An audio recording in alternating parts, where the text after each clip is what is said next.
আচ্ছা, এখন তো স্ক্রিন দেখা যায়।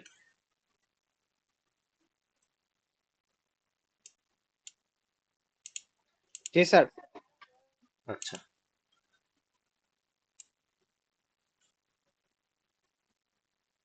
আচ্ছা, তো আমি যতদূর যেটা বলতেছিলাম যে লাস্ট ফ্রাইডে ক্লাসে, গত ফ্রাইডে তো ক্লাস টেস্ট ছিল, প্লাস একটা ইনসিডেন্টের কারণে আপনাদের ক্লাস টেস্টই নিয়েছিলাম, বাকি কোনো কিছু পড়াই নাই। তার আগের ফ্রাইডেতে ডিজাইন অফ টেনশন মেম্বার এই চ্যাপ্টারটা আমরা শুরু করছিলাম।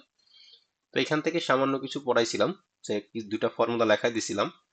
মেনলি একটা টেনশন মেম্বারের বা টেনশন প্লেটের যখন যখন আমরা ডিজাইন স্ট্রেংথ বের করতে চাই, তখন মেনলি তার তিন ধরনের ডিজাইন স্ট্রেংথ আসে। একটা হচ্ছে টেনসাইল ইল্ডিং স্ট্রেংথ, যেটার ফর্মুলা হচ্ছে এটা, যে T equal to F Y into AG, যেখানে এফ ওয়াইটা হচ্ছে ইল্ড স্ট্রেংথ অফ স্টিল আর এজিটা হচ্ছে গ্রস এরিয়া। সেকেন্ড যে স্ট্রেংথ সেটা হচ্ছে টেনসাইল রাপচার স্ট্রেংথ। রাপচার স্ট্রেংথের ফর্মুলা হচ্ছে এইটা, এফ ইউ ইন্টু এই। এফ ইউটা হচ্ছে যে স্টিলটা ইউজ করা হইতেছে তার আলটিমেট স্ট্রেংথ, এবং এই যেটা সেটা হচ্ছে তার ইফেক্টিভ নেট এরিয়া। এই দুইটা টাইপের স্ট্রেংথের পাশাপাশি আর একটা স্পেশাল টাইপের স্ট্রেংথ আছে, সেটা হচ্ছে ব্লক শেয়ার স্ট্রেংথ। এই ব্লক শেয়ার স্ট্রেংথটা একটা স্পেশাল কেস। এটা যখন বা যে সমস্ত অ্যারেঞ্জমেন্টে এরকম বোল্টগুলো এরকম ব্লক আকারে একটা ব্লক হিসেবে কাজ করে, তখনই শুধুমাত্র এই এই যে ব্লক শেয়ার স্ট্রেংথ এই জিনিসটা আসে বা এই স্ট্রেংথটা আসে। বাকি নর্মাল কেসে যেমন আমাদের অ্যানেক্স বিল্ডিং এ যে সমস্ত কানেকশন গুলো আছে, ভোল্টেড কানেকশন গুলো আছে, সেই সমস্ত কানেকশনে ব্লক শেয়ার স্ট্রেংথটা আসবে না। তো ইন নর্মাল কেস বা ইন জেনারেল কেসে আমরা যদি একটা টেনশন প্লেটের ডিজাইন স্ট্রেংথ বের করতে বলি বা ডিজাইন স্ট্রেংথ বের করতে চাই, তখন সেক্ষেত্রে আমাদের এই দুইটা স্ট্রেংথ বের করতে হবে। একটা হচ্ছে টেনসাইল ইল্ডিং স্ট্রেংথ, আর একটা হচ্ছে টেনসাইল রাপচার স্ট্রেংথ। এই দুইটা স্ট্রেংথ হচ্ছে আমাদের বের করতে হবে। আর ব্লক শেয়ার স্ট্রেংথ কিভাবে বের করতে হয় সেটাও আমরা শেখাই দিব, মানে ব্লক শেয়ার স্ট্রেংথেরও ম্যাথ আছে, একদম শেষে একটা এক্সাম্পল আছে যেখানে ব্লক শেয়ার স্ট্রেংথ বের করতে হয়। তো যদি এরকম বোল্টগুলো ব্লক আকারে না থাকে, তাহলে সেই ক্ষেত্রে ইন জেনারেল কেসে আমরা দুইটা স্ট্রেংথ বের করবো, একটা হচ্ছে টেনসাইল ইল্ডিং স্ট্রেংথ আর একটা হচ্ছে টেনসাইল রাপচার স্ট্রেংথ। তো ইল্ডিং স্ট্রেংথ বের করাটা খুবই সহজ। আমরা জাস্ট কি ধরনের স্টিল, এখানে কি 36 স্টিল বলা আছে নাকি 992 স্টিল বলা আছে, কি স্টিল বলা আছে সেটা জাস্ট বুঝতে পারলে আমি এফ ওয়াই কত সেটা জেনে যেতে পারি। তার সাথে আমাদের যদি গ্রস এরিয়াটা গুণ দেই বা স্টিলের যে সেকশনটা আছে সেটার এরিয়া গুণ দেই, তাহলে কিন্তু আমাদের ইল্ডিং স্ট্রেংথ বের হয়ে আসতেছে। তো এইটা বের করা খুবই সহজ, এটা নিয়ে আমাদের কোনো কনসার্ন আসে না। কনসার্ন আসে হচ্ছে রাপচার স্ট্রেংথ বের করতে। তো রাপচার স্ট্রেংথের ফর্মুলাটা হচ্ছে T equal to F U into A E. F ইউটা হচ্ছে আলটিমেট স্ট্রেংথ, তো এটাও ডিপেন্ড করবে হচ্ছে স্টিলের প্রপার্টিজের উপরে, যে কি ধরনের স্টিল বা কত মানের স্টিল আমরা ইউজ করতেছি। যদি A36 স্টিল হয় তাহলে আমরা জানি এফ ইউ হচ্ছে 58। যদি A992 স্টিল হয় তাহলে আমরা জানি এফ ইউ হচ্ছে 65। তার সাথে আমরা আরেকটা যে ভ্যালুটা গুণ করতেছি এই, সেটার মানে হচ্ছে ইফেক্টিভ নেট এরিয়া। তো আমাদের এই টেনশন মেম্বারের প্রবলেম যখন আমরা সলভ করি, তখন আমাদের এই মেজর পার্টের ক্যালকুলেশনটা আসে হচ্ছে এই বের করতে বা ইফেক্টিভ নেট এরিয়া বের করতে। তো ইফেক্টিভ নেট এরিয়ার আবার একটা ছোট্ট ফর্মুলা আছে, এটাও লিখে দিছিলাম, U into A N. U যেটা, ইউটাকে বলা হচ্ছে শেয়ার ল্যাগ ফ্যাক্টর বা রিডাকশন কোএফিসিয়েন্ট। এই শেয়ার ল্যাগ ফ্যাক্টরের অনেকগুলো ফর্মুলা আছে, বিভিন্ন ধরনের স্টিলের সেকশনের জন্য ইউ এর বিভিন্ন ফর্মুলা ইউজ করা হয়। তবে আমরা জাস্ট আমি এই আপনাদের মানে সিম্পলিসিটির জন্য বা যখন আমরা প্রবলেম সলভ করব সেই প্রবলেম সলভের সিম্পলিসিটির জন্য ইউ এর আমি একটা ফর্মুলা বলে দিছি, যে U equal to 1 - x bar divided by L. এই ফর্মুলাটাই আমরা ইউজ করব। তাহলে ওই ফর্মুলা দিয়ে যদি আমরা ইউ ক্যালকুলেশন করতে পারি, এরপরে আমার যেটা লাগবে সেটা হচ্ছে এ এন। তো এই এ এন ক্যালকুলেশনটা হচ্ছে আমাদের খুব ভালোভাবে বুঝতে হবে। এ এন মানে হচ্ছে নেট এরিয়া। এই নেট এরিয়াটা কি জিনিস সেটার একটা ছোটখাটো এক্সাম্পল আমি লাস্ট ক্লাসে দিয়েছিলাম, যে গ্রস এরিয়া এবং নেট এরিয়া। গ্রস এরিয়া মানে হচ্ছে, সাপোজ আমি উদাহরণটা এভাবে দিয়েছিলাম যে একটা চালের বস্তা। তো চালের বস্তার যদি গ্রস গ্রস হয় যে 50 কেজি, গ্রস ওয়েট 50 কেজি, তার মানে হচ্ছে বস্তা সহ চাল সহ যা কিছু আছে লেভেলিং সহ সবকিছু মিলে এটার ওয়েট হচ্ছে 50 কেজি। আর যদি নেট এরিয়া হয় 50 কেজি, তার মানে হচ্ছে বস্তা টস্তা সব বাদে শুধুমাত্র চালের ওজন হচ্ছে 50 কেজি। তো এরকম একটা ডিফারেন্স বলছিলাম গ্রস এরিয়া এবং নেট এরিয়ার মধ্যে। তো গ্রস মানে হচ্ছে, সাপোজ এখানে যে একটা প্লেট দেখানো আছে, আমি কিন্তু প্লেটের যখন এরিয়া বের করব তখনই কিন্তু আমি ফর্মুলাটা লিখে দিয়েছিলাম, আপনাদের খাতায় থাকার কথা। এই টেনশন প্লেটের এরিয়া ইকুয়াল টু হবে হচ্ছে width into thickness, length into width না, কিন্তু width into thickness, W into T. তাহলে সাপোজ এই যে প্লেটটা, এখানে একটা এক্সাম্পল দেখাইছিলাম, এই যে প্লেটটা, এই প্লেটের এখানে যে ডেজিগনেশন এটা বলা আছে প্লেট 1/4 × 4। এইটা পড়াটাও আমি শিখাইছিলাম, যে প্লেটের যখনই ডাইমেনশন দেওয়া থাকবে, যখনই প্লেটের ডাইমেনশন দেওয়া থাকবে, প্রথম যে ডাইমেনশনটা সেটা হচ্ছে তার থিকনেস, প্রথম ডাইমেনশনটা হচ্ছে তার থিকনেস, আর সেকেন্ড যে ডাইমেনশনটা সেটা হচ্ছে তার উইডথ, প্রস্থ। তাহলে এখানে যে প্লেটটা দেখতেছি, এই প্লেটের এই যে প্রস্থ, এই প্রস্থটা হচ্ছে 4 ইঞ্চি, আর এই যে প্লেটটার থিকনেস বা পুরুত্ব সেটা হচ্ছে 1/4 ইঞ্চি। তাহলে গ্রস এই টোটাল যে প্লেটটা দেখতে পাচ্ছি, এই প্লেটের গ্রস এরিয়াটা কত? 4 × 1/4। এটা ক্যালকুলেশন করলে যেটা আসে যে 1 স্কোয়ার ইঞ্চি, এটা হচ্ছে গ্রস এরিয়া। নেট এরিয়া কতটুকু? নেট এরিয়া যদি বের করতে চাই, এই এক্সাম্পলটা আমি লাস্ট ক্লাসে দেখাইছিলাম। এই যে টোটাল যে গ্রস এরিয়াটা দেখাইতেছি, সেখান থেকে এই যে মাঝখানে একটা বোল্টের জন্য একটা ছিদ্র করা আছে, তাহলে কি ছিদ্র জায়গায় তো স্টিল নাই, তাহলে কি করতে হবে? টোটাল এরিয়া থেকে এই অংশটুকু বাদ দিতে হবে। এটাই হচ্ছে নেট এরিয়া ক্যালকুলেশন।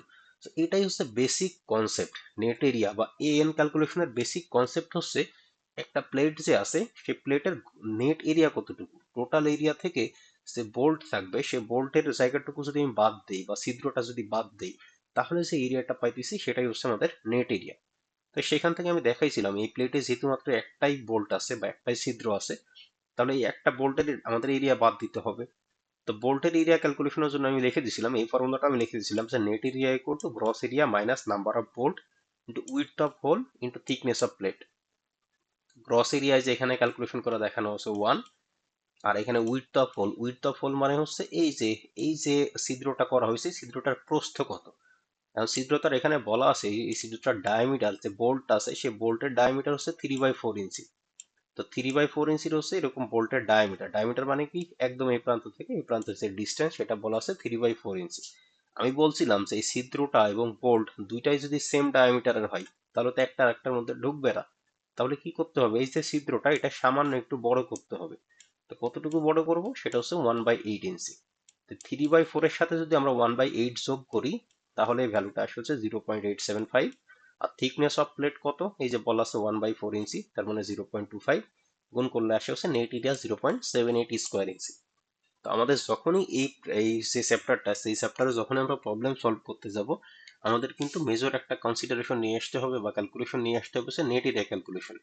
বাকি ফর্মুলাগুলো খুবই ইজি, খুবই সহজ, এটা ক্যালকুলেশন করে জাস্ট ফর্মুলা বসাই দিলে সলিউশন চলে আসবে। তো এখানে তো আমরা নেট এরিয়া ক্যালকুলেশনের খুব সহজ একটা প্রবলেম দেখলাম, জাস্ট একটা বোল্ট আছে বা একটা ছিদ্র আছে। তো আমরা একটু অ্যাডভান্স দেখি, এর থেকে আর একটু অ্যাডভান্স দেখি। এখানে দুইটা ফিগার আছে, ফিগার এ আর ফিগার বি। তাহলে খুব ভালো করে খেয়াল করুন, এটা খুব ভালোভাবে বুঝে নেন। ফিগার এ তে কি বলা আছে? একটা প্লেট আছে, প্লেটের এই বরাবর দুইটা বোল্ট আছে, এই বরাবর দুইটা বোল্ট আছে। তাহলে আমরা যদি এই প্লেটটা, এই প্লেটটা, এই ফিগার যেটা আছে সেটা যদি নেট এরিয়া ক্যালকুলেশন করতে চাই, তাহলে কি করব? এই যে এই প্লেট আছে টোটাল প্লেটটার এরিয়া বের করব। টোটাল প্লেটার এরিয়া বের করার পরে এখান থেকে এই যে দুইটা বোল্ট আছে, এই দুইটা বোল্টের এরিয়াটা বাদ দিয়ে দিব। মানে দুইটা বোল্ট নাই, এখানে দুইটা ছিদ্র আছে, দুইটা হোল আছে, এই দুইটা হোলের আমাদের এরিয়াটা বাদ দিয়ে দিব। বাদ দিলে যেটা পাবো সেটাই হচ্ছে আমাদের নেট এরিয়া। এটা নিয়ে কারোর কোনো কনফিউশন আছে বা এটা বুঝতে পারেন নাই?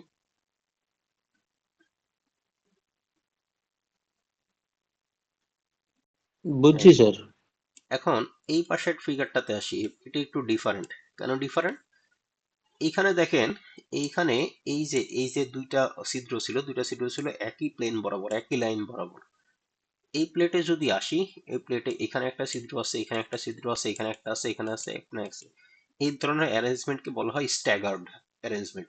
যে স্ট্যাগার্ড অ্যারেঞ্জমেন্ট, স্ট্যাগার্ড অ্যারেঞ্জমেন্টের ক্ষেত্রে আমাদের আরেকটা মানে কমন মিসকনসেপশন থেকে থাকে যে আমি যদি এই প্লেটের নেট এরিয়া বের করতে চাই, তাহলে আমি কি করব? এই প্লেটের নেট এরিয়া, সাপোজ এই প্লেটের গ্রস এরিয়া হচ্ছে 4 ইঞ্চি স্কোয়ার, তাহলে নেট এরিয়া বের করার জন্য তাহলে আমি কি করব? একটা, দুইটা, তিনটা, চারটা, পাঁচটা, এই 4 থেকে কি আমি পাঁচটা হোলের এরিয়া বাদ দিব, নাকি কি করব?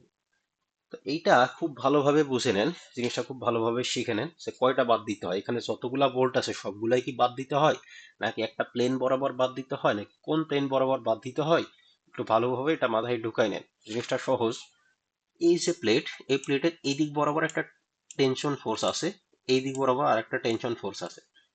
তো ধরেন এদিক থেকে একজন টান দিতেছে, এদিক থেকে একটা একজন টান দিতেছে, তাহলে এই প্লেটটা কিভাবে ছিঁড়বে কেউ একজন বলতে পারবেন? প্লেটটা ছিঁড়বে কিভাবে?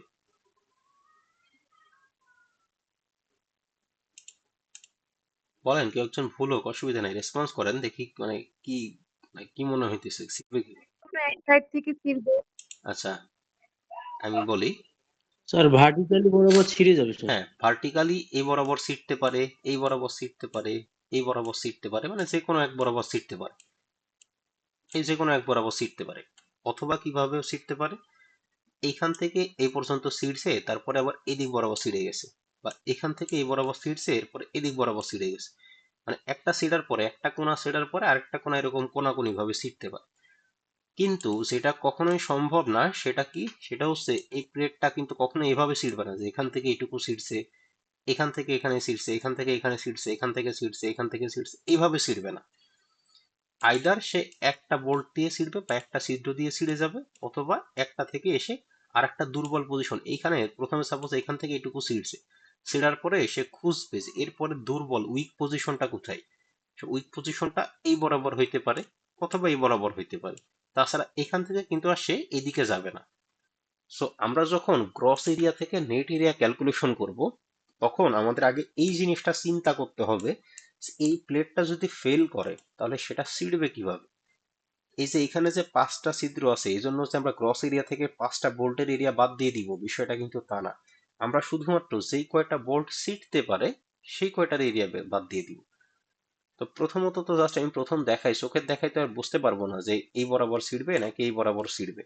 তো এই এই সমস্ত ক্ষেত্রে আমাদের প্রত্যেকটা মানে পসিবল যে ফেলার প্লেন, যে যে বরাবর ছিঁড়বে সেগুলোকে বলা হয় ফেইলার প্লেন, মানে যে প্লেন বরাবর এই প্লেটটা ফেল করতেছে বা ছিঁড়ে যেতেছে। তাহলে পসিবল প্রত্যেকটা ফেইলার প্লেন বরাবর আমাদের নেট এরিয়া ক্যালকুলেশন করতে হয়। অর্থাৎ এই সমস্ত কেসে কি করব, আমি প্রথমে এই বরাবর একবার নেট এরিয়া ক্যালকুলেশন করব, এরপর এখান থেকে এই বরাবর একটা নেট এরিয়া ক্যালকুলেশন করব। ক্যালকুলেশন করে যেই ক্ষেত্রে নেট এরিয়ার ভ্যালুটা কম হবে সেটাকে আমরা নিয়ে নিব বা সেটাকে আমরা সাজেস্ট করব। তো এটা একটু ইম্পর্টেন্ট জিনিস, সেটা আমাদের মাথায় রাখতে হবে। এরপরে এরকম একটা প্রবলেম আছে, এটা তো জাস্ট একটা ফিগার, এখানে কোনো ভ্যালু নাই। তো এখান থেকে আমরা আর কি মানে ভ্যালু বের করে সেটা দেখতে পারবো না। ভ্যালু আছে হচ্ছে এই যে এই এক্সাম্পলটা, এই এক্সাম্পলটা আমরা সব একটু ভালো করে খেয়াল করি যে এক্সাম্পলটা আসলে কি বলতেছে। তো প্রথমত এই এক্সাম্পলটার কি কি বলা আছে, এই যে এখানে অনেকগুলা ডাইমেনশন বলা আছে। মানে এই যে প্লেটটা আছে সেই প্লেটের টোটাল উইডথ বলা আছে, দেখেন এই যে এই সাইড থেকে এই সাইডের টোটাল উইডথ বলা আছে 12 ইঞ্চি। এই 12 ইঞ্চির মধ্যে এখানে একটা বোল্ট আছে, এটা একটা আছে, এটা একটা আছে, এটা একটা আছে, এখানে 4টা বোল্ট আছে। একদম তার একদম মানে সাইড থেকে বা এই ইন্ড থেকে এই যে বোল্ট আছে, ডি বোল্ট যেটা আছে, ডি বোল্টের সেন্টার পর্যন্ত ডিস্টেন্স হচ্ছে 3 ইঞ্চি। এই ডি বোল্ট থেকে এই যে বি বোল্ট সেটা সেন্টার পর্যন্ত ডিস্টেন্স হচ্ছে 4 ইঞ্চি। এই বি থেকে এ পর্যন্ত ডিস্টেন্স হচ্ছে 2.5 ইঞ্চি। এ থেকে এই শেষ পর্যন্ত ডিস্টেন্স হচ্ছে 2.5 ইঞ্চি। এখন আমাদের যদি এই যে প্লেটটা আছে এই প্লেটের নেট এরিয়া বের করতে চাই, তাহলে আমরা আসলে কিভাবে বের করব। আমি কিছুক্ষণ আগেই বললাম যে এখানে যেহেতু 4টা বোল্ট আছে, এখানে একটা বোল্ট আছে, এখানে একটা আছে, এখানে একটা আছে, এখানে একটা আছে, তাহলে আসলে কিভাবে কিভাবে ছিঁড়তে পারে, প্রথমে আমাকে সেই ছেঁড়ার পথগুলা চিন্তা করতে হবে। তো প্রথমত এই বরাবর দুইটা বোল্ট আছে বা দুইটা ছিদ্র আছে, তার মানে কি এই বরাবর একটা উইক পজিশন আছে, তার মানে কি যদি দুই পাশ থেকে টান দেই তাহলে সোজা এই বরাবর ছিঁড়ে যেতে পারে। এটা একটা possible way. Second possible way কি হইতে পারে, প্রথমে এখানে গেছে, এখান থেকে ছেড়ার পরে এখানে দেখতেছে অনেক একটা সলিড অংশ, এর কিছু দূর এখানে একটা ফাঁকা জায়গা আছে বা ছিদ্র আছে, তাহলে এখান থেকে এই পর্যন্ত ছিঁড়ছে, ছেড়ার পরে সেইখান থেকে এই যে এইভাবে ছিঁড়তে পারে। অথবা আর কি ছিঁড়তে পারে, এখানে প্রথমে আসছে, আসার পরে এখানে ছিঁড়ছে, এখান থেকে আবার এই বরাবর এসে ছিঁড়ে গেছে। এই 3 ভাবে সে ছিঁড়তে পারে। এই সোজা এই বরাবর ছিঁড়বে না, কারণ কি এই বরাবর আছে একটা বোল্ট, আর এদিকে যে পথেই যেতেছে সে পথে আছে 2টা বা 3টা বোল্ট। সো এই যখন ছিঁড়বে তার মানে কি সে সব থেকে উইক পজিশন কোথায় আছে সেটা চিন্তা করবে। তো এখানে যেহেতু সলিড অংশ অনেক বেশি আছে, এগুলো তো সলিড স্টিল, সলিড অংশ যেহেতু বেশি তাই একটা বোল্ট বরাবর ছিঁড়বে না। এখানে আমরা পসিবল ফেইলার প্লেন হচ্ছে 3টা।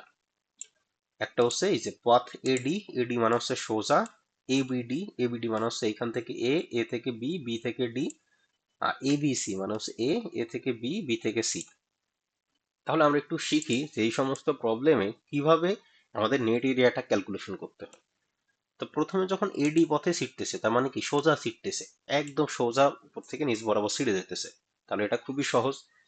এইটা কিভাবে সহজ দেখেন, এই যে এই প্লেটের ডাইমেনশন কত, প্লেটের ডাইমেনশন বলা আছে 1/4 ইঞ্চি প্লেট, তাহলে প্রথমে যদি আমি প্লেটের গ্রস এরিয়া বের করতে চাই, টোটাল এরিয়া বের করতে চাই, আমি এর আগেই বললাম যে টোটাল এরিয়া বা গ্রস এরিয়ার ফর্মুলাটা হচ্ছে ওই উইডথ, প্রস্থ ইন্টু থিকনেস। তো প্রস্থ বলা আছে 12 আর তার থিকনেস হচ্ছে 1/4। তাহলে 12 ইন্টু যদি 1/4 করি তাহলে ভ্যালুটা আসবে হচ্ছে 3 ইঞ্চি স্কোয়ার বা 3 স্কোয়ার ইঞ্চি। এইখানে ওরা প্রবলেমটা আরেকটু অন্যভাবে করছে। ওরা কিভাবে করছে, প্রথমে যখন এই এন বের করতেছে একবারে টোটাল যে প্রস্থটা আছে, টোটাল প্রস্থ থেকে আগে এই সমস্ত যে যে বোল্টের প্রস্থগুলা বাদ দিয়ে তারপরে 1/4 গুণ করছে। ভ্যালু এইভাবে আগে প্রথমে 3 বের করে নিয়ে করেন অথবা এইভাবে করেন, আনসার সেম একই আসবে। যেহেতু এটা এই সলিউশনে এইভাবে করানো আছে তাই আমি এখান থেকে দেখাই দিছি। তো নেট এরিয়া যখন ক্যালকুলেশন করব, নেট এরিয়া ক্যালকুলেশনের জন্য আমাদের কি কি লাগবে, প্রথমত এই যে বোল্ট যেখানে আছে সেই বোল্টের ডায়ামিটার বা বোল্টের যে উইডথটুকু বাদ দিতে হবে। তো আমি যদি এই পথ এডি পথ বরাবর আসি তাহলে এখানে একটা বোল্ট আছে, এখানে একটা বোল্ট আছে, প্রত্যেকটা বোল্টের ডায়ামিটার আবার কত বলা আছে, ডায়ামিটার হচ্ছে 15/16 ইঞ্চি। তাহলে এই পথ বরাবর টোটাল প্রস্থ হচ্ছে 12 ইঞ্চি, তার মধ্যে বোল্ট আছে 2টা, তাই এখানে 2 দিছি। একটা বোল্টের ডায়ামিটার হচ্ছে 15/16। 1/16 কি করছি, এই কিছুক্ষণ আগে যেটা বললাম যে বোল্টের ডায়ামিটার এবং এখানে যে ছিদ্রটা করা হয়েছে সেই ছিদ্রটা যদি সমান ডায়ামিটারের হয় তাহলে কিন্তু কখনোই ঢুকবে না। আমি একটা এক্সাম্পলও বলছিলাম যে কলমের ডায়ামিটার এবং কলমের যে ঠোস মাথা যেটা, সেটা যদি সেম ডায়ামিটার হয় তাহলে কিন্তু কলমটা কখনোই ভিতরে ঢুকবে না। তাহলে কি করতে হবে, ওই মাথাটা একটু বড় করতে হবে। তো কতটুকু বড় করতে হবে সেটা দুইটা প্রভিশন আছে, একটা হচ্ছে 1/8 আর একটা হচ্ছে 1/16। তো আমরা প্রবলেম ডিজাইন যখন করি আমরা 1/8 ধরি, আমরা 1/16 ধরি না। এই 1/16 ধরলেও হয়, এটা বই থেকে নেওয়া একটা এক্সাম্পল, এখানে 1/16 ধরেই করা আছে। যদি কেউ 1/16 ধরেও করে তাতেও কোনো অসুবিধা নাই। তাহলে দেখেন সলিউশনটা কি আসতেছে। এখানে হচ্ছে 2টা বোল্ট আছে তাই 2 দিছি, একটা বোল্টের ডায়ামিটার হচ্ছে 15/16, ফাঁকা জায়গা কতটুকু আমরা ক্লিয়ার স্পেস রাখতেছি 1/8 বা 1/16। তাহলে টোটাল এই 12 থেকে যদি এই ফাঁকা জায়গাটুকু বাদ দিই তাহলে টোটাল নেট তার প্রস্থ কতটুকু সেটা আসবে। নেট প্রস্থের সাথে যদি প্লেটের থিকনেস গুণ করি তাহলে চলে আসবে হচ্ছে নেট এরিয়া। এটা তো একদম সিম্পল, মানে একদম সোজাসুজি পথে ছিটতেছে। এখন যদি বাঁকা পথে ছিলে মানে এবার আসতেছে এ বি ডি, এই পথে যদি ছিলে তাহলে সেক্ষেত্রে আমরা কিভাবে নেট এরিয়া ক্যালকুলেশন করব। তো প্রথমত মানে মানে হিসেবটা সহজ। প্রথমে আমি দেখব যে যেই পথে ছিটতেছে সেই পথ বরাবর মানে ছিদ্র কয়টা আছে, বোল্ট কয়টা আছে।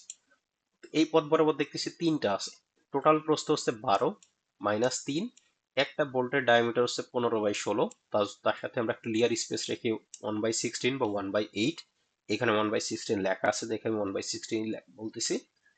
প্লাস এই যে এখন এই যে আগের বার কি করছিল, এই এডি বরাবর সোজা সিল ছিল, এবার তো সোজা সিলে নাই, এ থেকে বি তে গেছে একটা কোনাকুনি ভাবে গেছে, আবার বি থেকে ডি তে আরেকটা কোনাকুনি ভাবে আসছে। তো যখন এরকম কোনাকুনি ডিস্টেন্স হিসাব করব বা যখনই কোনাকুনি ডিস্টেন্স আসবে তখন যখন আমরা এই এন ক্যালকুলেশন করব তার সাথে নতুন একটা টার্ম যুক্ত হবে, সেটা হচ্ছে AC²/4G। তার মানে হচ্ছে যখন এ থেকে বি বরাবর ফেইলার প্লেন বরাবর ছিড়বে তখন এই নেট এরিয়া ক্যালকুলেশনের সময় একটা নতুন টার্ম আসবে, সেটা হচ্ছে AC²/4G। এস মানে কি, এস মানে হচ্ছে এই যে তাদের একটা বোল্ট থেকে আরেকটা বোল্টের যে হরাইজন্টাল যে ডিস্টেন্স সেটা হচ্ছে এস। তাহলে এ থেকে যখন বি তে গেছে, এ থেকে বি এর হরাইজন্টাল ডিস্টেন্স কত, এই যে উপরে লেখা আছে, এটা সেন্টার থেকে এটা সেন্টার পর্যন্ত হরাইজন্টাল ডিস্টেন্স হচ্ছে 2 এর 1/8।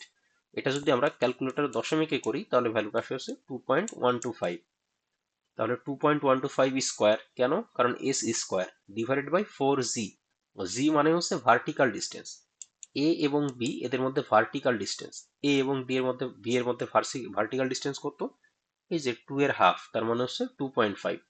তাহলে ফর্মুলাটা ছিল AC²/4G, আমি লিখে দিলাম। এস এর ভ্যালু হচ্ছে 2.125 স্কোয়ার, মানে এসি স্কোয়ার মানে 2.125 স্কোয়ার ডিভাইডেড বাই 4 ইন্টু জি এর ভ্যালু হচ্ছে 2.5 প্লাস এ থেকে বি পর্যন্ত আমার ক্যালকুলেশন শেষ। এখন বি থেকে ডি তে আসতেছে, তার মানে কি এখানেও আবার কোনাকুনি ভাবে যাইতেছে। তো যখনই কোনাকুনি ভাবে যাবে তখন AC²/4G এই টার্মটা আমাদের যোগ করতে হবে। তো এদের মধ্যে আবার এস এর ভ্যালু মানে কি, হরাইজন্টাল ডিস্টেন্স হচ্ছে আগের মতোই এতটুকু, তার মানে 2.125। ভার্টিক্যাল ডিস্টেন্স কত, এই যে এখান থেকে এইটুকু ভার্টিক্যাল ডিস্টেন্স বলা আছে 4 ইঞ্চি। তাহলে 2.125 ডিভাইডেড বাই 4, মানে 4g, যেহেতু প্রশ্ন ছিল 4g, ফর্মুলাটা ছিল 4g, তাই 4 × g এর ভ্যালুও 4। তার সাথে যদি আমরা টোটাল থিকনেসটা গুণ করি তাহলে ভ্যালুটা আছে 2.43 স্কোয়ার ইঞ্চি। তাহলে আমরা এ বি ডি এই পথে শিখলাম। এবিসি পথেও সেম। এবিসি পথে টোটাল ডিস্টেন্স বা টোটাল প্রস্থটা হচ্ছে 12 ইঞ্চি। টোটাল এই পথ বরাবর টোটাল বোল্ট আছে 3টা, তাই 3, একটা বোল্টের ডায়ামিটার 15/16, ক্লিয়ার স্পেস হচ্ছে 1/16। তার সাথে এ থেকে যখন বিতে গেছে তখন একবার কোনাকুনি ভাবে আসছে আগের মতোই। এ থেকে যখন বিতে গেছে তাই এই ভ্যালুটাই আবার রিপিট হয়ে যাবে, কারণ এ থেকে বিতে গেলে কতটুকু, AC² / 4g এর ভ্যালু কত হয় আগেই আমরা লিখে নিয়ে আসছি। এখান থেকে এটুকু ডিস্টেন্স হচ্ছে 2.125, আর এখান থেকে এটুকু ডিস্টেন্স হচ্ছে 2.5। তাহলে 2.125 square divided by 4 × 2.5 plus B থেকে সি তে যখন আসতেছে তখন তার ভার্টিক্যাল ডিস্টেন্স এবং হরাইজন্টাল ডিস্টেন্স। তো হরাইজন্টাল ডিস্টেন্স হচ্ছে 1/7/8, যেটা যদি দশমিকে রূপান্তর করি বা রুট আসে হচ্ছে 1.875। তাহলে 1.875 স্কোয়ার ইন্টু 4g, জি মানে হচ্ছে ভার্টিক্যাল ডিস্টেন্স, 4 × ভার্টিক্যাল ডিস্টেন্স 4, তার মানে হচ্ছে 4 × 4, টোটাল প্লেটের থিকনেস হচ্ছে 1/4। পুরোটা যদি ক্যালকুলেশন করা হয় তাহলে এই ক্ষেত্রে এবিসি পথে এই নেট এরিয়া আসে হচ্ছে 2.42 স্কোয়ার ইঞ্চি। তাহলে আমরা যে তিনটা পথ বরাবর আমাদের যে তিনটা পসিবল ফেইলার প্লেন আছে, এই তিনটা পসিবল ফেইলার প্লেন বরাবর আমরা নেট এরিয়া ক্যালকুলেশন করলাম। ক্যালকুলেশন করে দেখলাম এখানে সব থেকে ভালনারেবল মানে সব থেকে ক্রিটিক্যাল পথটা হচ্ছে এবিসি। তার মানে এই যে প্লেটটা আছে এই প্লেটটা যখন যদি ফেল করে তাহলে সেটা হচ্ছে এবিসি বরাবর ফেল করবে। তো যখন আমরা প্রবলেম সলভ করবো টেনশন মেম্বার, যখন আমরা টেনশন মেম্বার বের করব। হ্যাঁ দিকে বলেন। স্যার, স্যার বলতেছি এবিসি বরাবর ফেল করবে কারণ তিনটার হ্যাঁ থেকে হ্যাঁ, এটার ভ্যালু না কম, এই এই জন্যই জন্য মানে না অন্য কিছু আছে এবিসি স্যার? বরাবর ফেল করবে, কারণ এই যে নেট এরিয়া যখন বের করতেছি, নেট এরিয়া মানে কি আমি দেখেন যদি টোটাল গ্রস এরিয়া বের করি, এর প্রস্থ হচ্ছে 12 আর থিকনেস হচ্ছে 1/4। তাহলে গ্রস এরিয়া কত, 12 × 1/4 করলে আসে 3 ইঞ্চি স্কোয়ার। এখন এই এডি বরাবর যদি ফেল করে তাহলে তার নেট এরিয়া মানে হচ্ছে ফাঁকা জায়গাটুকু বাদে এডি বরাবর ফেল করলে তার নেট অংশ আছে হচ্ছে 2.5। যদি এ বি ডি বরাবর ফেল করে তার নেট অংশ আছে হচ্ছে 2.43। এ বি সি বরাবর যদি ফেল করে তার নেট অংশ আছে 2.42। তাহলে এখন আপনি চিন্তা করেন কোন পথ বরাবর তার এরিয়া কম। এরিয়া কম আছে মানে কি, তাখানে সেখানে স্টিল কম আছে, স্টিল কম আছে এবং ফাঁকা জায়গাটা বেশি আছে। তো স্টিল কম আছে মানে কি সেটা তার উইক পয়েন্ট। তো যখন ফেল করবে তখন তো অবশ্যই যেটা উইক পয়েন্ট সে বরাবরই তো ছিঁড়ে যাবে। বুঝতে পারছেন? হ্যাঁ, আরেকজন জি মনে স্যার। হয় কিছু বলতেছিলেন।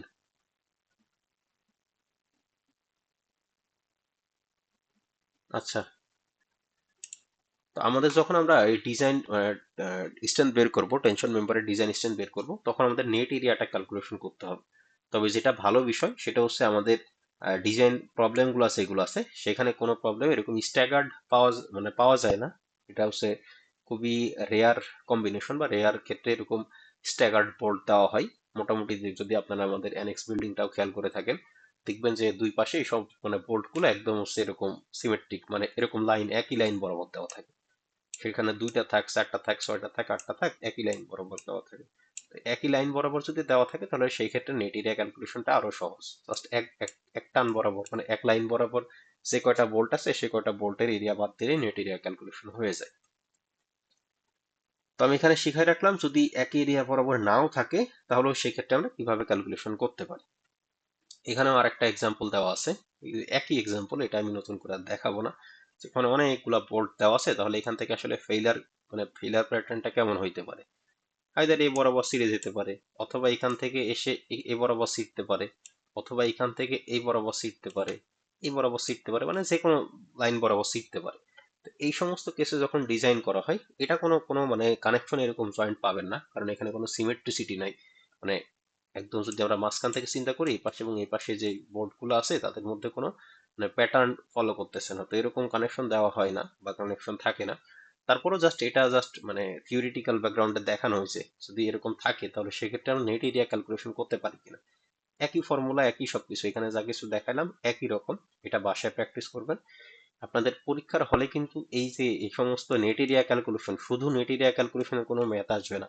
আমরা জাস্ট ডিজাইনে যাওয়ার আগে কিভাবে নেট এরিয়া ক্যালকুলেশন করতে হয় সেই জিনিসটা আমরা একটু দেখতেছি। ডিজাইন বা অ্যানালাইসিসের ভিতরে যখন আমরা নেট এরিয়া ক্যালকুলেশন করব, তখন যাতে আমাদের কোনো কনফিউশন না থাকে যে নেট এরিয়াটা কি জিনিস বা সেটা কিভাবে ক্যালকুলেশন করব, এরকম যাতে কোনো কনফিউশন না থাকে সেজন্য আগে থেকে আমরা একটু প্র্যাকটিস করে যেতেছি।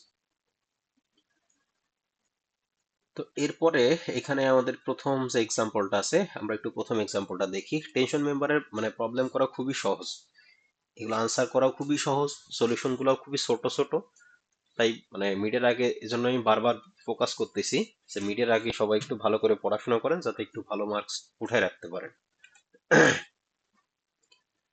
তো আমরা যদি প্রবলেমটা দেখি, প্রবলেমে কি বলা আছে, বলা আছে select an ASTM A992W shape with 8 inch nominal depth to carry a dead load of 30 cubes and live load of 50 cubes in tension। তার মানে হচ্ছে একটা টেনশন মেম্বার আছে, এটা হচ্ছে একটা টেনশন মেম্বার। এই টেনশন মেম্বারটার যে উপরে যে পরিমাণ লোড পড়তেছে সেই লোডে হচ্ছে ডেড লোড আছে 30 কিপ, লাইভ লোড আছে 90 কিপ। এই যে টেনশন মেম্বারটা সেটা 25 ফিট লম্বা। Verify the member strength both by LRFT and ASD with the bolted in connection shown in figure D.11। এখানে হচ্ছে LRFT ASD দুইটাই বলতেছে, আমরা ASD পর্যন্ত আসলে যেতে পারি না সময় স্বল্পতার কারণে। ইলি প্লাস এখন যত ডিজাইন করা হয় সবকিছুই হচ্ছে ইউএসডি বা LRFD ফলো করা হয়, তাই আমরা আসলে এই ASDর উপরে খুব একটা বেশি ফোকাস করতে পারি না, আমরা LRFD তে ডিজাইনটা শিখবো। Verify the member satisfies the recommended slenderness limit. Assume that connection limits does not govern বা do not govern। তো সহজ কথায় যদি আমি বলি, এই প্রবলেমটাই যদি আমি সলভ প্রবলেম থেকে দেখাই, এখানে আসলে এটা জাস্ট AISC ম্যানুয়াল থেকে নেওয়া। আপনাদের মনে হয় আমি একটা বিশাল ম্যানুয়াল দিয়েছি, 2388 পেজের একটা ম্যানুয়াল দিয়েছি। তো সেই ম্যানুয়াল থেকে সরাসরি এই প্রবলেমটা নেওয়া। তাই এখানে ম্যানুয়ালের প্রবলেম সলিউশন করার ক্ষেত্রে অনেক কিছু যেটা প্রয়োজন অপ্রয়োজনীয় অনেক কিছু দেওয়া আছে, এই জন্য এখানে প্রবলেমটা 2 পেজ 3 পেজ বা 2টা 3টা স্লাইডে চলে গেছে। আসলে প্রবলেমটা খুবই সহজ, আমি একটু আমাদের যে হ্যান্ড সলিউশন আছে সেখান থেকে দেখাই দিছি।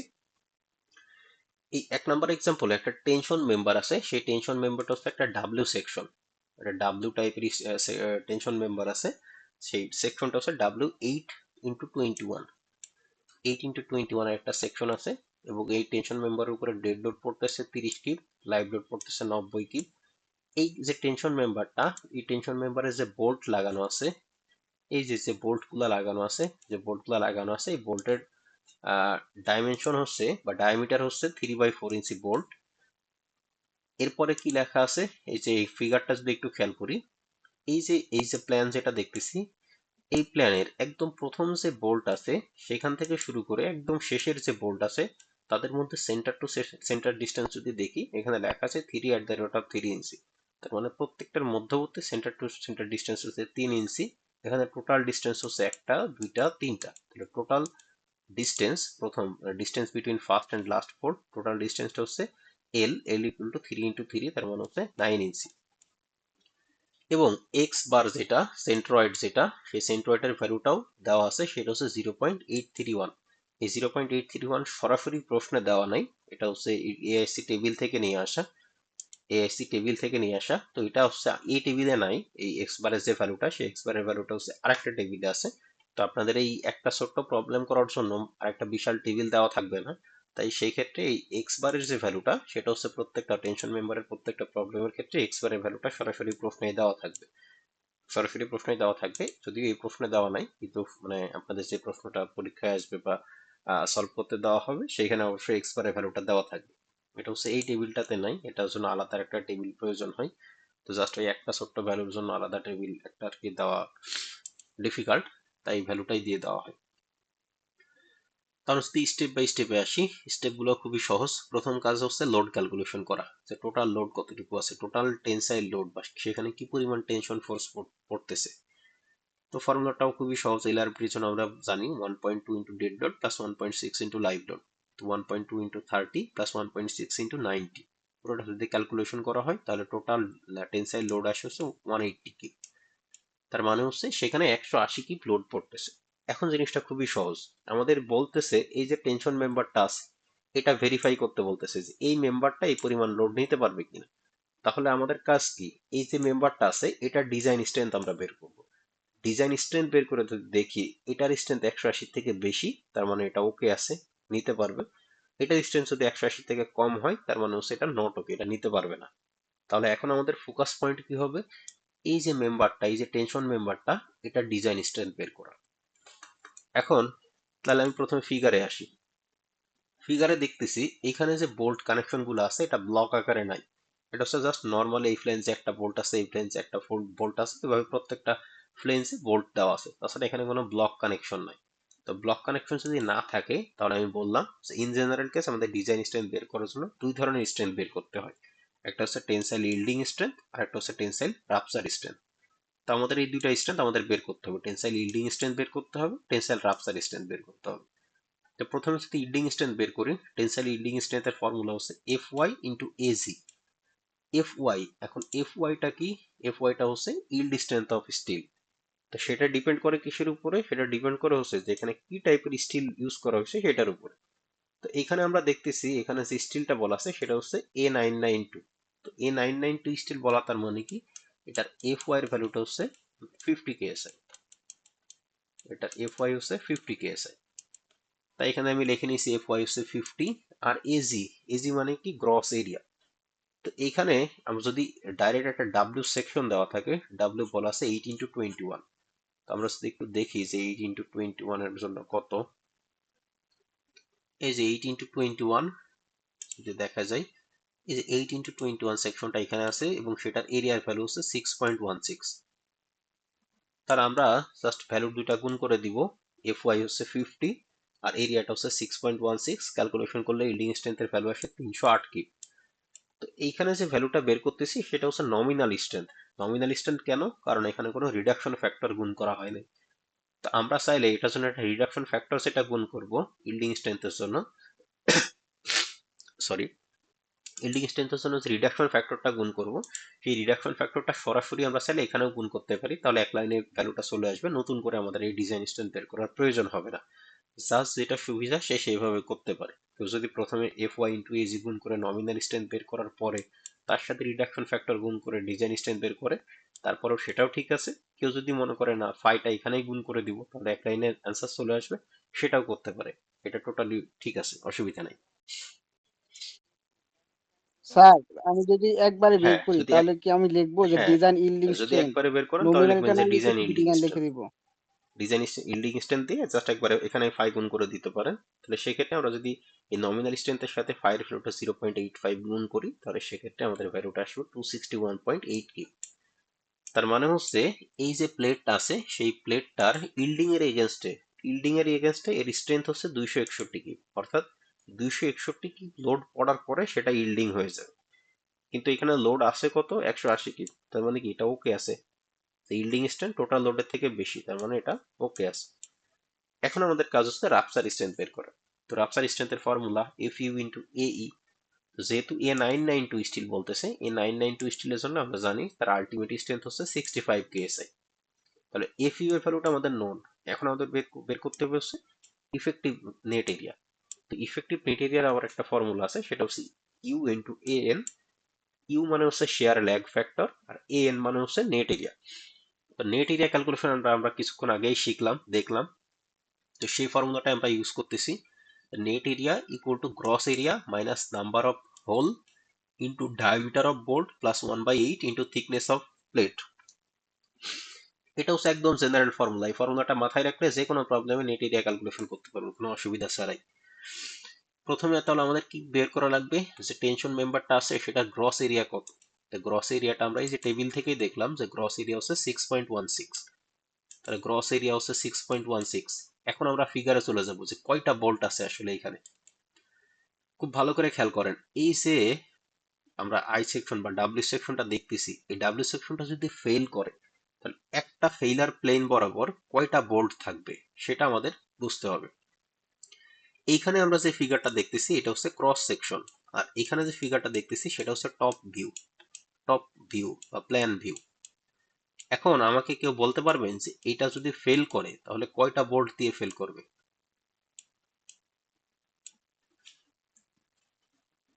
এই প্লেটটা যদি ফেল করে, এদিক থেকে আমি টান দিতেছি, এদিক থেকে টান দিতেছি, যদি ফেল করে তাহলে কয়টা বোল্ট দিয়ে ফেল করবে। একজন স্যার একজন করে স্যার আলাদা বলেন আলাদা প্রথমে। সেকশনে কি হবে স্যার? চারটা হবে স্যার। আচ্ছা, যে সাইডটা স্যার বলতেছেন সাইডটা চারটা কেন স্যার। বা কিভাবে? হ্যাঁ, স্যার টপ ভিউ বলতে স্যার উপর থেকে যে অংশটা দেখা মানে যাইতেছে ওই সাইডটা অংশটা কেন আর আমি কি। সেটা বলতেছি।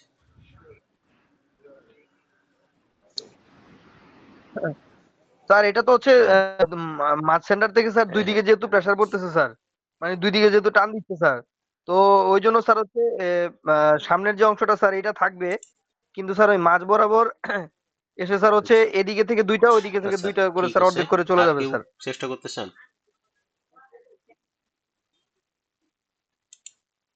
আচ্ছা, মানে স্যার এখানে না, সেকশন সেকশন আলাদা আলাদা আলাদা আলাদা না, এই মানে জন্য কি এটা স্যার হচ্ছে এরকম টোটাল ফিল করবে? টেনশন মেম্বারটা আছে, সেটা যদি আমরা কেটে একটা ডাব্লিউ সেকশন বা আই সেকশন যদি কাটি তাহলে তো আমরা এরকম আই শেপ দেখতে পারবো।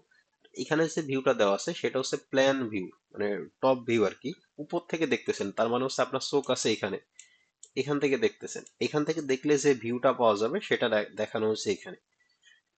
এখন আমার প্রশ্ন হচ্ছে, যদি ফেল করে তাহলে কয়টা বোল্ট দিয়ে ফেল করবে?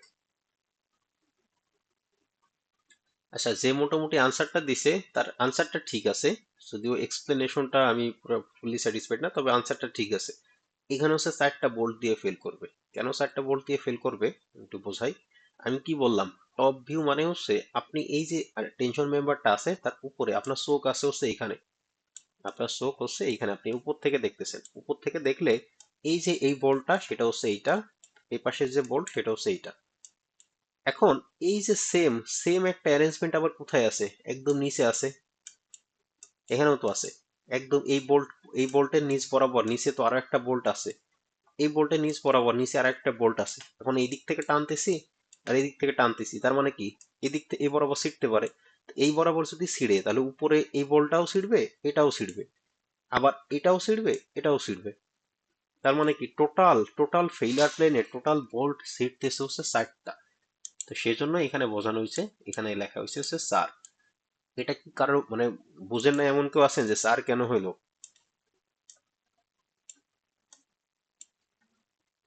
সবাই কি বুঝতে পারছেন যে এখানে 4টা বোল্ট কেন, বা এখানে 4 কেন লেখা আছে? আমি এখানে প্ল্যান থেকে দেখতেছি 2টা। স্যার এখানে 6 যদি ভাবে আমাদের 6টা থাকতো তাহলে কি স্যার 6 ছয় ভাবে ভাবে বলতে ছাড়া ধরেন হইতো? আমি বলি, এইখানে ধরেন আরো 4টার একটা করে পরিবর্তে? বোল্ট আছে, এখানে ধরেন আরো একটা করে বোল্ট আছে, এখানে ধরেন একটা আছে, এখানে একটা আছে। তাহলে সেক্ষেত্রে এই যে প্ল্যানটা দেখতেছেন এই প্ল্যান থেকে এরকম হইতো, এখানে আরো একটা বোল্ট দেখা যাইতো, এখানে আরো একটা বোল্ট দেখা যাইতো। তাহলে এই কেসে আমাদের টোটাল বোল্ট সিট তো হচ্ছে 8টা। এই যে উপরের সারফেসে একটা, দুইটা, তিনটা, 4টা। আমরা যেহেতু বলতেছি এটা টপ ভিউ, টপ ভিউ মানে কি আমরা এখান থেকে দেখতেছি, তো এখান থেকে তো শুধুমাত্র আমরা এইগুলা দেখতে পাচ্তেছি। তো সেম যে আরো একটা অ্যারেঞ্জমেন্ট নিচে এখানে আছে এটা তো আমরা দেখতে পাচ্তেছি না, দেখতে পাচ্তেছি? এটা তো দেখতেছি না আমরা তো। হ্যাঁ, আমরা শুধু উপরেরটা দেখতেছি। তাহলে উপরে যদি 4টা থাকে তার মানে না কি, স্যার, এই যে এই 4টা যদি টপ ভিউ আমি দেখি তাহলে কিরকম দেখবো, এরকম দেখবো। তো এরকম যদি ছিঁড়ে তাহলে উপর থেকে 4টা ছিঁড়তেছে, তো সেম 4টা তো এই বরাবর এই যে প্লেটটা আমরা দেখতেছি এর ঠিক নিচেও তো সেম এখানে এরকম আরো 4টা আছে। মানে সেই ক্ষেত্রে টোটাল ছিঁড়বে হচ্ছে 8টা। এখানে এরকম যদি আই সেকশন থাকে, আই সেকশন থাকলে সেখানে 6টা বোল্ট থাকা সম্ভব না, কারণ এই যে ফ্লেঞ্জ, এই যে ওয়েবের যে দুই পাশে যে ফ্লেঞ্জ, এগুলো তো ইকুয়াল ফ্লেঞ্জ। তো এখানে যদি একটা বোল্ট থাকে এখানেও একটা থাকবে, এখানে থাকলে এখানে একটা থাকবে। তো আইদার 4টা হবে অথবা 8টা হবে অথবা 12টা হবে, এভাবে থাকবে। তাহলে আমাদের যে প্রবলেমটা আছে সেই প্রবলেমে আমি জন্য দেখতেছি যে 4টা বোল্ট ছিঁড়বে, তাই আমি এখানে লিখছি 4। একটা বোল্টের ডায়ামিটার কত, প্রশ্নেই বলা আছে একটা বোল্টের ডায়ামিটার হচ্ছে 3/4 ইঞ্চি, তাই লিখে নিয়েছি 3/4। আর আমি কিছুক্ষণ আগেই বললাম যে বোল্টের ডায়ামিটার এবং যেখানে ছিদ্রটা যেটা করা হবে হোলের ডায়ামিটার সেটা একটু বড় করতে হবে। তো কতটুকু বড় করতে হবে, সেটা আইদার 1/8 অথবা 1/16। কেউ যদি এখানে 1/16 লেখে তারপরেও কোনো অসুবিধা নাই। তো আমি এখানে বললাম 1/8। তাহলে বোল্টের ডায়ামিটার হচ্ছে 3/4 প্লাস 1/8। এখন থিকনেস অফ প্লেট খুব ভালোভাবে খেয়াল করতে হবে, এই যে বোল্ট সেই বোল্টটা কোন প্লেটের সাথে লাগানো আছে। এই যে আই সেকশনটা, এই আই সেকশনের এই যে অংশের সাথে বোল্টটা লাগানো সেই অংশের নাম কি? হ্যাঁ, হ্যাঁ, ফ্লেঞ্জ, রাইট। তাহলে আমাদের কিন্তু এই ফ্ল্যাঞ্জ। প্রশ্নে স্যার কোথাও শুনুন এই স্যার, প্লেটের থিকনেস বলা নাই। এই কোথাও এই প্রশ্নে এই ফ্লেঞ্জের মানে এই ফ্লেঞ্জের থিকনেস কতটুকু সেটা বলা নাই, কিন্তু আমরা বের করতে পারবো। কিভাবে বের করতে পারবো? আমরা জানি এটা হচ্ছে W8x21 সেকশন। তাহলে আমরা টেবিলে চলে যাব, এই যে 8x21, এখানে এই যে ফ্লেঞ্জ, এই যে লেখা আছে দেখেন ফ্লেঞ্জ, ফ্লেঞ্জের থিকনেস এই যে TF, ফ্লেঞ্জের থিকনেস কত, এই বরাবর সোজা চলে যায়, এই যে ফ্লেঞ্জের থিকনেস হচ্ছে 0.4 ইঞ্চি। তাহলে এখানে গুণ করে দিলাম 0.4, থিকনেস অফ ফ্লেঞ্জ 0.4, ক্যালকুলেশন করলাম, তাহলে আমাদের নেট এরিয়া আসতেছে হচ্ছে 4.76। তাহলে দেখেন গ্রস এরিয়া কত ছিল, গ্রস এরিয়া হচ্ছে 6.16, সেখান থেকে বোল্টের জায়গাগুলো আমরা বাদ দিলাম, বাদ দিয়ে নেট এরিয়া পেলাম 4.76। এখন আমি যদি এই ইফেক্টিভ এরিয়া বের করতে চাই, AN আমার ক্যালকুলেশন করা শেষ, এখন আমি বের করব ইউ। ইউ মানে হচ্ছে শেয়ার ল্যাগ ফ্যাক্টর, আমরা একটা জেনারেলাইজড ফর্মুলা দিয়ে দিছি 1 minus X bar divided by L. 1 minus X bar প্রশ্নে দেওয়া আছে 0.831, আর এল মানে হচ্ছে আমি যে প্রথমেই বের করে নিছি যে প্রথম বোল্টের সেন্টার থেকে লাস্ট বোল্টের সেন্টার পর্যন্ত যে ডিস্টেন্স সেটা হচ্ছে এল।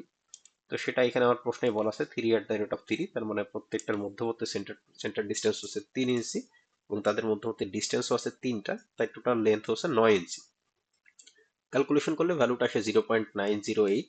তাহলে এখন যদি ইফেক্টিভ এরিয়া ক্যালকুলেশন করতে চাই, ইউ ইন্টু AN, ইউ এর ভ্যালু 0.908, AN এর ভ্যালু 4.76, ক্যালকুলেশন করলে ভ্যালু আসে 4.32। তাহলে এখন আমার মানে সব ভ্যালুই বের করা শেষ, আমার রাপচার স্ট্রেন্থ বের করার যা ভ্যালু প্রয়োজন সবগুলো বের করা শেষ। এখন জাস্ট ফর্মুলাতে বসাই দিব, নমিনাল স্ট্রেন্থ হচ্ছে FU ইন্টু AE, FU হচ্ছে 65 KSI, AE টা হচ্ছে 4.32, ক্যালকুলেশন করলে ভ্যালু আসে 280.93 কি। কেউ চাইলে এখানে সরাসরি ডিজাইন স্ট্রেন্থ বের করে দিতে পারেন, এই ফাইটা এখানে যদি গুণ করে দেন নমিনাল স্ট্রেন্থের সাথে, যদি একবারে রিডাকশন ফ্যাক্টর ফাই গুণ করে দেন একবারে অ্যান্সার চলে আসবে। আবার কেউ যদি মনে করেন প্রথমে নমিনাল স্ট্রেন্থ বের করে পরে ডিজাইন স্ট্রেন্থ বের করবো, সেটাও ঠিক আছে, কোনো অসুবিধা নেই। তাহলে এখান থেকে আমরা যখন বের, হ্যাঁ, এই শেয়ার মানে রাপচারটা স্যার ডিপেন্ড এখানে করে হচ্ছে 7.5 শেয়ারের কেন উপর। স্যার? রাপচার যখনই রাপচার স্ট্রেন্থ আসবে, রাপচার মানে এই যে দুই ধরনের আমরা এখানে স্ট্রেন্থ পড়তেছি, একটা হচ্ছে ইল্ডিং স্ট্রেন্থ, ইল্ডিং স্ট্রেন্থটা ডিপেন্ড করে রিলেটেড টু মোমেন্ট। সো মোমেন্টের ক্ষেত্রে আমরা সাধারণত ফায়ার ভ্যালু ইউজ করি 0.9, এবং কিছু কিছু বইয়ে এই যে ইল্ডিং স্ট্রেন্থের এখানে রিডাকশন ফ্যাক্টরটা 0.85 ইউজ করলাম, কিছু কিছু বইয়ে এখানে ইল্ডিং এর ক্ষেত্রে 0.9 ইউজ করা হয়। তো 0.85 ইউজ করলে আরো কিছুটা কনজারভেটিভ হয়ে আসে, আরো কিছুটা ফ্যাক্টর অফ সেফটি বেড়ে যায়। এই জন্য কিছু কিছু মানে বইয়ে বা কিছু কিছু জায়গায় ম্যানুয়াল এই জায়গায় 0.85 ইউজ করা হয়, কিছু কিছু বইয়ে আবার 0.9 ইউজ করা হয়। যখন আমরা রাপচারে আসবো, এটা সবসময় মাথায় রাখবেন, rupture directly related to share. আমরা যখন RCC ডিজাইন করে আসছি, সমস্ত জায়গায় সরাসরি যেখানে শেয়ার ছিল শেয়ারের জায়গায় তো আমরা 5 ইউজ করে আসছি 0.75। তো এই জন্যই যখন আমরা এই রাপচার স্ট্রেন্থ বের করতেছি, রাপচার স্ট্রেন্থের জায়গায় আমাদের যে রিডাকশন ফ্যাক্টরটা হচ্ছে 0.75। বুঝতে পারছেন? হ্যাঁ। তাহলে যদি আমরা নমিনাল স্ট্রেন্থের সাথে এই রিডাকশন ফ্যাক্টরটা গুণ করি, তাহলে জি স্যার। সেক্ষেত্রে আমাদের রাপচারের এগেনস্টে তার স্ট্রেন্থ আসতেছে 210.7 কিপ। তার মানে হচ্ছে 210.7 কিপ লোড পড়ার পরে এই যে মেম্বারটা সেটা রাপচারে ফেল করে যাবে। তাহলে লোড ছিল হচ্ছে 180, আর তার রাপচার এগেনস্টে স্ট্রেন্থ হচ্ছে 210। তার মানে কি এটার জন্য সে ঠিক আছে। তাহলে এটাই আমাদের চেক করতে বলতেছে যে যে টেনশন মেম্বারটা আছে সেই টেনশন মেম্বারটা ঠিক আছে কিনা। তো আমরা পুরোটা দুইটা চেক দিলাম, এখানে টেনসাইল ইল্ডিং স্ট্রেন্থও চেক দিলাম, রাপচার স্ট্রেন্থও চেক দিলাম, চেক দিয়ে দেখলাম যে দুইটার এগেনস্টে সে ঠিক আছে। তার মানে কি আমাদের যেটা ভেরিফাই করতে বলতেছে যে এই মেম্বারটা ঠিক আছে কিনা, সেটা আসলে ভেরিফাইড, যেটা আসলে ঠিক আছে, দুইটার ক্ষেত্রেই ওকে আছে। তো এই সমস্ত প্রবলেমই আসে টেনশন মেম্বার থেকে। আমরা আর একটা প্রবলেম এখানে দেখবো আজকের ক্লাসে, সেটা হচ্ছে সেম একই টাইপের প্রবলেম, একই জিনিস, শুধু আগেরটা ছিল একটা ডাব্লিউ সেকশন বা আই সেকশন, এবার যে সেকশনটা আছে সেটা হচ্ছে একটা এল সেকশন, তার মানে হচ্ছে একটা অ্যাঙ্গেল সেকশন আর কি, একটা অ্যাঙ্গেল সেকশন। এই যে বলতেছে verify the tensile strength of N ASTM, এবার যে স্টিলের গ্রেড সেটা বলা আছে 36 গ্রেড। এখানে যে অ্যাঙ্গেলটা আছে সেই অ্যাঙ্গেলের ডেজিগনেশন বলা আছে 4x4x1/2। আমি কিন্তু প্রথম ক্লাসে শিখাইছিলাম এই 4 মানে কি, এই 4 মানে কি, এই হাফ মানে কি। প্রথম যে ডিস্টেন্স সেটা হচ্ছে তার ভার্টিক্যাল ডিস্টেন্স, অর্থাৎ এইটুকুর ডিস্টেন্স হচ্ছে 4 ইঞ্চি। সেকেন্ডটা হচ্ছে এটার ডিস্টেন্স হচ্ছে 4 ইঞ্চি, আর হাফ হচ্ছে থিকনেস, এটার বা এটা দুইটার থিকনেস হচ্ছে 1/2 ইঞ্চি। এই যে অ্যাঙ্গেলটা আছে সেই অ্যাঙ্গেলটার একটা লেগে বোল্ট লাগানো আছে। এই যে এখান থেকে বলতেছে with one line of 3x4 inch diameter bolt in standard holes. তার মানে হচ্ছে একটা লেগে বোল্ট লাগানো আছে, এরকম 4টা বোল্ট লাগানো আছে। এই যে এখানে প্ল্যান ভিউ থেকে আমরা দেখতে পাচ্ছি এখানে 4টা বোল্ট লাগানো আছে। The member caries a dead load of 20 keep and a live load of 60 keep. এর উপরে ডেড লোড আছে 20 কিপ, লাইভ লোড আছে 60 কিপ। এখন সেম একই কথা, আমি আর পরটুকু পড়তেছি না, একই কাজ। এটা ঠিক আছে কিনা, এই যে এই পরিমাণ ফোর্সের জন্য বা এই পরিমাণ লোডের জন্য আমরা এখানে যে টেনশন মেম্বারটা ইউজ করলাম সেই মেম্বারটা আসলে ওকে আছে কিনা এটাই আমাদের চেক দিতে হবে। তো এখান থেকে আমরা বোল্টের অ্যারেঞ্জমেন্ট দেখে বুঝতেছি এটা জাস্ট নর্মাল বোল্টের কানেকশন, এখানে কোনো ব্লক শেয়ার স্ট্রেংথ আসবে না বা ব্লক আকারে নাই। তার মানে কি সেম একই জিনিস, আমাদের ওই দুইটা স্ট্রেংথ বের করতে হবে, টেন্সাইল ইল্ডিং স্ট্রেংথ বের করতে হবে আর টেন্সাইল রাপচার স্ট্রেংথ বের করতে হবে। একদম হুবহু সেম যে মেথডে আমরা এর আগে বের করলাম, 1 নম্বরে বের করলাম, সেই একই মেথডে।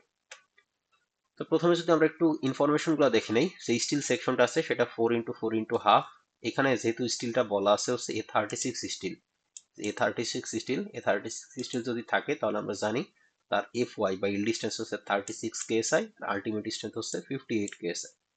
যে বোল্ট আছে বোল্টের ডায়ামিটার হচ্ছে 3/4 ইঞ্চি, ডেড লোড আছে 20 কিপ, লাইভ লোড আছে 60 কিপ। এবং আমাদের এই যে যে সেকশনটা 4x4x হাফ, এটার এজি আমরা পরেও বের করে নিতে পারি, তাতে কোনো অসুবিধা নাই। এটা আমরা পরেই দেখতেছি, এটা এখনই দেখার কিছু নাই, যখন অ্যান্সার আমরা সলিউশন করব তখন দেখব। আর কি কি আমরা বের করতে পারি, এই যে ফিগারটা আছে ফিগার থেকে আমরা দেখতেছি প্রথম যে বোল্ট, প্রথম বোল্টের সেন্টার থেকে লাস্ট বোল্টের সেন্টার পর্যন্ত ডিস্টেন্স সেটা হচ্ছে 3/3, তার মানে হচ্ছে 3, 6, 9। তাহলে দুইটা মানে প্রথম এবং শেষ বোল্টের মধ্যবর্তী যে ডিস্টেন্স এল, সে এল এর ভ্যালুটা হচ্ছে 9 ইঞ্চি এবং এক্স বার যেটা এটা প্রশ্নেই দেওয়া থাকবে। এল এল যে সেকশন, এল সেকশনের জন্য আমরা একটু চলে যাই, এল সেকশনটা কোথায় আছে আপনাদেরকে আমি এই যে এটা দিয়ে দিছি ডাব্লিউ, আপনার যে এআইসি টেবিল দিয়ে দিছি এখানে খুঁজলেই পাবেন। এই যে আমরা এল এ চলে আসছি, আমাদের সেকশনটা হচ্ছে এল 4x4x হাফ, এটা হচ্ছে 4x4x3/4, তারপরে হচ্ছে 4x4x5/8, এই যে এখানেই আছে 4x4x হাফ। এই যে 3 নাম্বারটা যদি দেখি 4x4x হাফ। এখন আমরা সলিউশনে যাই। তো প্রথম কাজই হচ্ছে লোড ক্যালকুলেশন করা। তো লোড ক্যালকুলেশন হচ্ছে সেম একই, 1.2 into dead load plus 1.6 into live load. 1.2 into dead load বলা আছে 20 কিপ, লাইভ লোড বলা আছে 60 কিপ, ক্যালকুলেশন করলে ভ্যালু আসে 120 কিপ। এখন ইল্ডিং স্ট্রেংথের ফর্মুলাটা কি, ওই FY ইন্টু এজি। FY যেহেতু A36 স্টিল, তার মানে FYটা ফিক্সড 36, এজি মানে কি গ্রস এরিয়া। কোথা থেকে পাবো, এই যে টেবিল থেকে পাবো, এই যে টেবিল থেকে পাবো। তো 4x4x হাফের জন্য এরিয়াটা কোথায়, এই যে এখানে লেখা আছে এরিয়া। তাহলে 4x4x হাফের জন্য এরিয়াটা কত, এই যে 3.75। এখানে বসাই দেই, 36 ইন্টু 3.75 করলে ভ্যালুটা আসে 135 কিপ। সেম একই কাজ, ডিজাইন স্ট্রেংথ বের করবো, তার মানে নমিনালের সাথে একটা 5 গুণ করে দিব। তো 5 ভ্যালুটা 0.85, ক্যালকুলেশন করলে ভ্যালুটা আসছে 114.75 কিপ। তার মানে কি আমাদের টোটাল লোড ছিল 120 কিপ, এই যে টোটাল লোড ছিল 120 কিপ, সেখান থেকে এই এই যে সেকশনটা দেওয়া আছে তার ইল্ডিং এর এগেনস্টে স্ট্রেংথ হচ্ছে 114 কিপ। তার মানে কি লোডের ভ্যালুটা এখানে স্ট্রেংথের থেকে বেশি, তার মানে কি এটা নট ওকে, এটা ঠিক নাই। এর যে পরিমাণের স্ট্রেংথ আছে তার থেকে এখানে বেশি লোড পড়তেছে, তার মানে এটা ফেল করে যাবে, নট ওকে। সেম একইভাবে যদি আমরা রাপচার স্ট্রেংথ বের করতে চাই, তো রাপচার স্ট্রেংথ বের করার জন্য আমরা জানি ফর্মুলাটা হচ্ছে FU ইন্টু AE। যেহেতু A36 স্টিল তাই FU যেটা সেটা ফিক্সড 58 KSI, AE যেটা সেটা হচ্ছে effective area, effective net area. তো ইফেক্টিভ নেট এরিয়া ক্যালকুলেশনের জন্য আবার আমরা জানি যে দুইটা ভ্যালু লাগে, একটা হচ্ছে AN আর একটা হচ্ছে ইউ। তো AN যদি আমরা ক্যালকুলেশন করে নিয়ে আসি, এক্ষেত্রে আবার ভালো করে খেয়াল করেন, মেইনলি এই টেনশন মেম্বারের প্রবলেম জাস্ট স্টুডেন্টরা ভুল করে হচ্ছে AN ক্যালকুলেশন করে, কারণ বাকি সবগুলো তো খুবই ছোট ছোট ফর্মুলা, একটা এন এর ফর্মুলা বা দুই ওয়ার্ডের ফর্মুলা। তো AN ক্যালকুলেশনটা অনেক সময় ভুল করে। তো AN এর ফর্মুলা কিছুক্ষণ আগে আমি দেখাইলাম, যে গ্রস এরিয়া মাইনাস যে কয়টা বোল্ট আছে সেটার diameter plus clear space into thickness. তো গ্রস এরিয়াটা কত, এই যে আমরা টেবিল থেকে দেখলাম সেই এরিয়াটা হচ্ছে 3.75। তাহলে গ্রস এরিয়ার ভ্যালুটা হচ্ছে 3.75 মাইনাস, এখন আমি ফিগারে চলে যাব। এখন আমাকে এখান থেকে বলেন যে এই প্লেটটা যদি ছিঁড়ে এদিক থেকে টান দিতেছি এদিক থেকে টান দিতেছি তাহলে কয়টা ভোল্ট দিয়ে ছিঁড়বে। এটা হচ্ছে টপ ভিউ বা প্ল্যান ভিউ। হ্যাঁ, আর আর কারোর কোনো মতামত একটা আছে স্যার। এটার বাইরে? হ্যাঁ, এই যে টপ ভিউটা মানে কি, আমি এখান থেকে স্যার চোখে একটা দেখতেছি, স্যার এখান থেকে যখন দেখবো আমি তো জাস্ট এই একটা অ্যাঙ্গেল দেখবো, তো একটা অ্যাঙ্গেলে আসলে একটাই বোল্ট আছে, এখানে কিন্তু আর এর উপরে বা নিচে কিছু নাই। যদি এই এরকম হইতো, সেকশনটা যদি এরকম হইতো যে এখানে একটা বোল্ট আছে, সেক্ষেত্রে দুইটা সিট তো, তো সেকশনটা তো অ্যাঙ্গেল সেকশন, জাস্ট আমি যখন উপর থেকে দেখতেছি, জাস্ট এই বোল্টটাকে দেখতেছি এবং এই বোল্টটা এখানে দেখানো আছে, তার মানে এখানে আসলে আলটিমেটলি একটা বোল্টই সিট। তো এই জন্য ওয়ান লেখাও সে কথা না লেখাও সেই একই কথা, তাহলে 3.75 মাইনাস ওয়ান, একটা বোল্টের ডায়ামিটার প্রশ্নে দেওয়া আছে 3/4 ইঞ্চি, 3/4 ইঞ্চি, যে 3/4 ইঞ্চি। আর আমরা জানি যে যে যতটুকু আমরা হোল করব বা ছিদ্র করব সেটা সামান্য একটু বড় রাখতে হবে, যে কতটুকু বড় রাখবো সেটা হচ্ছে 1/8। তাহলে বোল্টের ডায়ামিটার প্লাস 1/8 ইন্টু আমরা বলছিলাম প্লেট থিকনেস, তো প্লেট থিকনেসটা কত, এই যে এল সেকশনটা, এই এল সেকশনের এখানে তার যে নামেই বলা আছে 4x4x হাফ, থার্ড যে ডাইমেনশন সেটাই বলছিলাম যে এই যে এই লেগ বা এই লেগের থিকনেসটা হচ্ছে থার্ড ডাইমেনশন, তার মানে হচ্ছে যেখানে বোল্ট লাগানো আছে সেখানে তো থিকনেস হচ্ছে হাফ, তো সেটাই সেজন্য হাফ গুণ করা হয়েছে, গুণ করলে এখান থেকে নেট এরিয়া আসে 3.31। তার সাথে আমাদের এখন শেয়ার ল্যাগ ফ্যাক্টর লাগবে 1 - x bar divided by L, 1 - x বারের ভ্যালুটা প্রশ্নেই দেওয়া থাকবে 1.18 ডিভাইডেড বাই লেন্থ, মানে হচ্ছে এই যে প্রথম বোল্টের সেন্টার থেকে লাস্ট বোল্টের সেন্টার যে ডিস্টেন্স সেটা হচ্ছে এল। এখানে আবার কেউ কিন্তু ভুল করে, ওই যেমন আগের প্রশ্নটাতে ছিল যে পুরো টোটাল টেনশন মেম্বারের লেন্থ ছিল 25 ফিট, কেউ আবার এল ইকুয়াল টু 25 ফিট বসায়েন না। আমি কিন্তু লাস্ট ফ্রাইডে ক্লাসেও লিখে দিয়েছিলাম এল মানে হচ্ছে প্রথম বোল্ট থেকে লাস্ট বোল্টের মধ্যবর্তী যে ডিস্টেন্স সেটা হচ্ছে এল। তো এখানে সেকেন্ড যে প্রবলেম সেখানেও সেই ভ্যালুটা 9 ইঞ্চিই আছে, তো আমরা যদি ভ্যালু বসাই দেই সে 1 - 1.18 ডিভাইডেড বাই 9, তাহলে ইউএফ এর ওটা সে 0.87। এখন আমরা নেট ইফেক্টিভ নেট এটা ক্যালকুলেশন করতে পারি, ইউ হচ্ছে 0.87, এ এনটা হচ্ছে 3.31, ক্যালকুলেশন করলে ভ্যালু আসে 2.88 ইঞ্চি স্কোয়ার। তাহলে এখন যদি আমরা রাপচার স্ট্রেন্থ বের করি, তাহলে এফ ইউ এর ভ্যালুটা হচ্ছে 58, আর এই এটা হচ্ছে 2.88, ক্যালকুলেশন করলে ভ্যালু আসবে 167.14 কি। এটার সাথে আবার আমরা সেম একইভাবে ডিজাইন স্ট্রেন্থ বের করতে চাইলে আমাদের রিডাকশন ফ্যাক্টর গুণ করতে হবে, রিডাকশন ফ্যাক্টর 5 ভ্যালু হচ্ছে 0.75, ক্যালকুলেশন করলে ভ্যালুটা আসবে 125.36 কি। তাহলে এক্ষেত্রে আমরা দেখতেছি যে এই রাপচারের এগেনস্টে তার স্ট্রেংথ হচ্ছে 125 কি, আর আমাদের লোড আছে 120 কি। তার মানে এই যে প্লেটটা আছে এই প্লেটটা ইল্ডিং এ ফেল করে যাবে, ইল্ডিং এ ফেল করবে, তো রাপচারে ঠিক আছে। তো আমরা কমেন্টে সেটাই লিখবো, so the tension member will fail against tensile yielding, মানে ইল্ডিং এ সে ফেল করে যাবে, তো রাপচারে ঠিক আছে। কিন্তু মানে যেটা আমরা মোটামুটি কি বলছি যে যতগুলো স্ট্রেংথ আছে তার মধ্যে যে কোনো একটাতে ফেল করা মানে তো আলটিমেটলি সে ফেলই করে গেছে, সে তো আর টিকে থাকতে পারে নাই। তো আলটিমেটলি এই মেম্বারটা ফেল করেই গেছে, তো সেখানে সেটাই আমরা কমেন্টে লিখে দিছি, the tension member will fail against tensile yielding. তো আমাদের এই যে দুইটা প্রবলেম করাইলাম, দুটাই হচ্ছে অ্যানালাইসিস টাইপের প্রবলেম, অর্থাৎ আগে থেকে টেনশন মেম্বার দেওয়া আছে, এই টেনশন মেম্বারটা আমরা চেক করে দেখতেছি যে সেটা আসলে ঠিক আছে কিনা, যে পরিমাণ লোড তার উপরে পড়তেছে সেটার জন্য ঠিক আছে কিনা। এরপরের ক্লাসে মেইনলি আমরা 3 নম্বরে মানে মেইনলি পুরো এই চ্যাপ্টারে 5টা প্রবলেম আছে, 3 নম্বরটাও মেইনলি এই অ্যানালাইসিস টাইপেরই প্রবলেম। 4 নম্বরে আছে একটা ডিজাইন প্রবলেম, যেখানে শুধু এরকম বোল্ট দেওয়া আছে, সেখান থেকে আমাদের একটা ডিজাইন মানে ডিজাইন করতে হয়, একটা টেনশন মেম্বার ডিজাইন করতে হয়। এবং 5 নম্বর লাস্ট যেটা আছে সেটা হচ্ছে ব্লক শেয়ার স্ট্রেংথের প্রবলেম। তো যদি ব্লক আকারে বোল্ট গুলো থাকে বা জয়েন্ট থাকে তাহলে সেক্ষেত্রে কিভাবে তার ডিজাইন স্ট্রেংথ বের করতে হয় সেটা আমরা ওই প্রবলেমে দেখবো। তো আজকের ক্লাসে যে দুটো প্রবলেম করাইলাম সেটাতে যদি কারোর কোনো অসুবিধা থাকে তাহলে বলতে পারেন।